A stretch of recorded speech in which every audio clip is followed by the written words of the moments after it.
Input, है ना। दूसरा नाम, वेरी गुड, प्रोसेस। तीसरा नाम आउटपुट। ये तीनों मिलकर क्या बना? IPO cycle. साइकिल में आई, what is the mean cycle?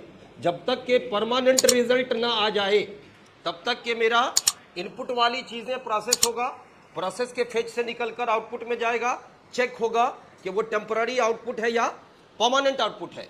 अगर टेम्पररी आउटपुट होगा तो वो रोटेशन में फिर से क्या हो जाएगा? इनपुट हो जाएगा। इनपुट से फिर प्रोसेस, फिर आउटपुट, और ये सिलसिला कब तक चलता रहेगा? जब तक कि वी ऑब्टेन फाइनल रिजल्ट। जब तक फाइनल रिजल्ट ना आ जाए तब तक ये तीनों का एक रोटेशन चलता रहेगा। इसलिए इस तीनों के टर्म को टेक्निकल शब्दों में क्या बोलते हैं? IPO cycle. And these three are essential events. इन तीनों में से कोई अगर एक ना हो, ठीक है, तो हम कंप्यूटर का कोई भी काम नहीं कर सकते। और कंप्यूटर का काम करने का मतलब मैंने कल के क्लास में बताया था कि ये कौन सा काम होगा? EDP बोले तो इलेक्ट्रॉनिक डेटा प्रोसेसिंग। जिस काम को करने के लिए कोई इलेक्ट्रॉनिक मशीन को इन्वॉल्व किया जाए उस प्रक्रिया के स्टैंडर्ड को हम लोग कहते हैं इलेक्ट्रॉनिक डेटा प्रोसेसिंग। और ये आया कहां से था? तो ये आया था हमारा MDP से, याद होगा, मैनुअल डेटा प्रोसेसिंग, जहां इंसान का हेल्प लेके काम करता है, कोई मशीनरी या कोई अलग से कंपोनेंट का इस्तेमाल नहीं करता। रिटर्न बैक, तो पहला है इनपुट, दूसरा है प्रोसेस, तीसरा है आउटपुट, और चौथा जो ऑप्शनल है ना, ये जब हमें जरूरत पड़ेगा तब परफॉर्म होगा, जरूरत नहीं है तो परफॉर्म नहीं हो सकता। That is called storage. तो चार तरह के कंपोनेंट हैं इनके, चार तरह। तो very short, get, data and instruction from user. What is input? User के द्वारा, यूजर से कंप्यूटर जब दो चीजें लेता है, दो चीजों का डिमांड करता है। What are those? डेटा और इंस्ट्रक्शन। इसलिए बोथ आर कॉम्प्लीमेंट्री फैक्टर। जहां डेटा चलेगा वहां इंस्ट्रक्शन का होना मैंडेटरी है, और जहां इंस्ट्रक्शन है वहां डेटा का आना जरूरी है। तभी data is evaluated by instruction. What? Process. Process में क्या होता है? जो डेटा आया था वो किसके अनुसार? इंस्ट्रक्शन के अनुसार क्या होता है? कार्यान्वित होता है, evaluated. Data is evaluated according to instruction, that is a part of process. और तीसरा,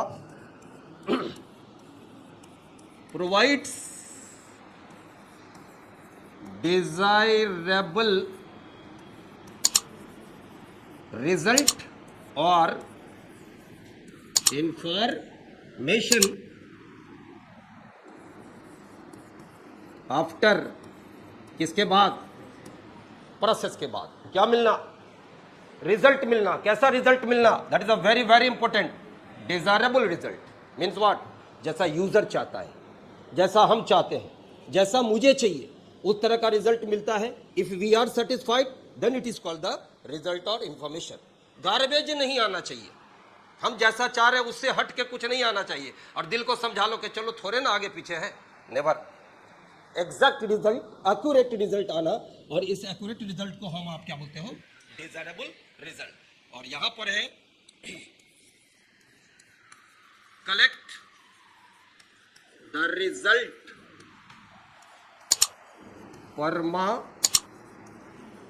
permanently for further use। ये ऑपरेशन कब परफॉर्म होंगे एवरीबॉडी? ये ऑपरेशन कब परफॉर्म होंगे? जब हमें आए हुए रिजल्ट को भविष्य में यूज करना है, आगे यूज करना है, तब जाके हम इसका सहारा लेंगे। लेकिन अगर मुझे देन एंड देयर लेके काम कर देना, उसकी आगे फर्दर कोई नीड नहीं है, then what will happen? मुझे स्टोरेज की जरूरत नहीं पड़ेगी। और जब स्टोरेज नहीं होगा, इसका मतलब ये पता चला कि कंप्यूटर के इवेंट्स ऑफ कंप्यूटिंग में चार मेन इवेंट हैं, जिनमें से तीन एसेंशियल है और एक ऑप्शनल है।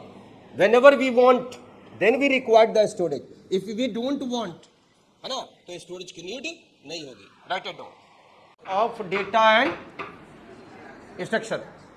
डेटा और इंस्ट्रक्शन जब आपस में कोलैबोरेट होता है, डेटा अलग आया था, इंस्ट्रक्शन अलग आए थे, मशीन के अंदर गया, प्रक्रियाएं हुई, और जब प्रोसेस हुआ तो डेटा और इंस्ट्रक्शन दोनों आपस में क्या हुआ, कोलैबोरेट हुआ, मिला, तो उसी को हम लोग क्या बोलते हैं, प्रोसेस्ड.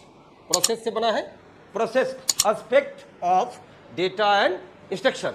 डेटा इंस्ट्रक्शन के कोलैबोरेट हो जाने के बाद का जो टर्म है वो टर्म हमारा कहलाता है इंफॉर्मेशन. नंबर 2, ये इंफॉर्मेशन किससे संबंधित है, सॉरी यहाँ पे कुछ गलत है, ये इंफॉर्मेशन हमारा आउटपुट से संबंधित है ना. डेटा का रिलेशन इनपुट एंड प्रोसेस से, इंस्ट्रक्शन का रिलेशन इनपुट एंड प्रोसेस से, लेकिन इंफॉर्मेशन का रिलेशन किसके साथ, आउटपुट के साथ. और लास्ट बोलता है कि आउटपुट कितने तरह से पाए जाते हैं. There are 2 standard of the output. First one is called soft copy of output and next one is called hard copy of output. Soft copy वो जो या तो मैं डिस्क में रख देता हूं या फिर मेरे मॉनिटर पे विजुअलाइज होता है. मीन्स के सॉफ्ट कॉपी को मैं जितनी बार चाहूं अपडेट कर सकता, जब जब चाहूं चेंजिंग कर सकता. क्यों? चूंकि या तो मॉनिटर पे दिखता है या हार्ड डिस्क के अंदर होता है, और हार्ड डिस्क के अंदर रखी हुई चीज़ों को we can available to update. लेकिन एक मेरा आउटपुट है, एक मेरा रिजल्ट है, इंफॉर्मेशन है, जिसका नाम क्या है, हार्ड कॉपी. और हार्ड कॉपी का मतलब कि जो पेपर पे छप जाए, प्रिंट हो जाए, that is called hard copy. Hard copy can't be updatable. Hard copy को किसी भी कीमत पर अपडेट नहीं कर सकते. Now right it down.